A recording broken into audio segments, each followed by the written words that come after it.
M holiday রিসোর্টের পক্ষ থেকে আমি শেফ দুলাল। আমি এখন আপনাদের রেসিপি দেখাবো তান্দুরি চিকেন আমরা কিভাবে হোমমেড ভাবে আমরা সাধারণ ন্যাচারাল ভাবে তৈরি করে খেতে পারি। আমি ফার্স্ট টাইম এটা নিলাম চিলি পাউডার। এখানে আমার মোটামুটি 8টা মুরগি আছে, 8টা মুরগি পরিমাণ মতো আমি নেব সব কিছু। এখান থেকে আমি চিলি পাউডার নিচ্ছি, ফ্যানটা একটু কমায় দেন। এটা হলো হলুদের ফাঁকি, এটা ধনিয়া ফাঁকি, এটা হলো গরম মশলা মিক্স, আদা, এটার মধ্যে জৈত্রিক, জায়ফল, লবঙ্গ, দারচিনি, এলাচ, পিপল, একাঙ্কি সব কিছু মিক্স আছে। এতে মিক্স করে আমি ড্রাই করে নিয়েছি। আর এটা হচ্ছে জিরা ফাঁকি। লাস্ট মুহূর্তে নিচ্ছি লবণ। আমার এখানে আছে বাদাম বাটা, এটা হচ্ছে টক দই। টক দইটা একটু বেশি লাগে, যার কারণে আমি হাতে ঢেলে নিলাম। এতে আমার আদা এবং রসুন সমান পরিমাণে মিক্স করা।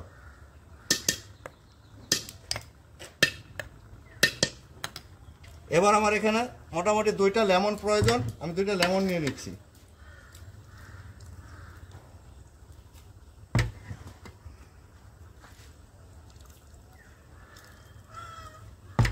এবার আমার বাকি আছে একটু সরিষার তেল, যা দিলে একদম খুব মজাদার হবে।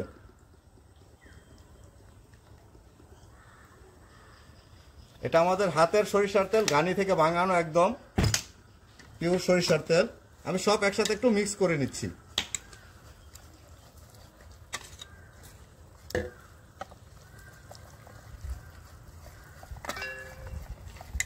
এবার সুন্দর একটা কালার চলে আসছে।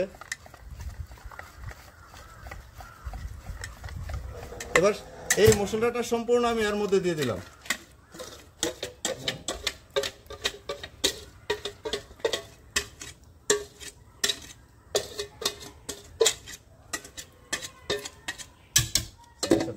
হয়ে গেছে। এবার মিনিমাম 20 থেকে 30 মিনিট একে রাখতে হবে। রাখার পর চিকেনটা মজে যাবে। তারপরে আমি নিয়ে চলে যাবো, আমাদের ওখানে গ্রিল রয়েছে।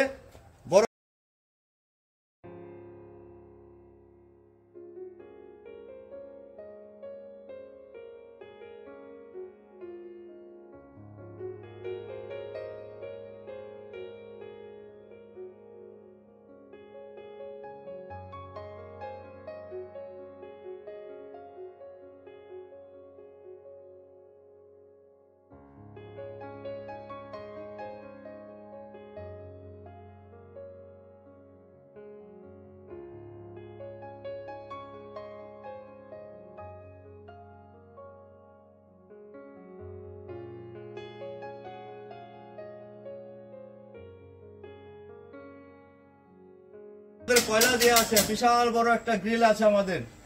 এতে একটা বড় আস্ত গরু পাকানো যাবে, এত বড় গ্রিল, যা অন্য কোথাও নেই। আমরা এইভাবে নেটের মধ্যেও দিতে পারছি নিরাপদ ভাবে।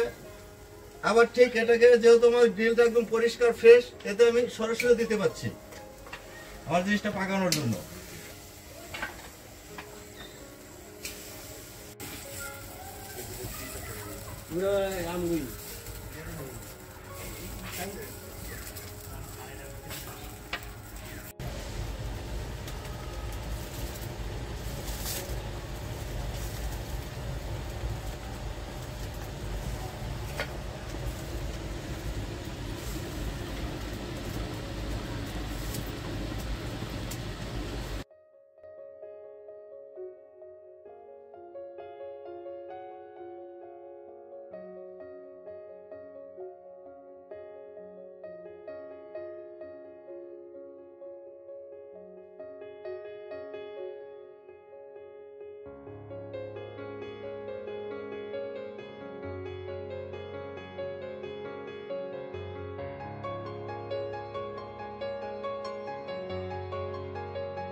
এটাকে এখানে প্লেট করলাম।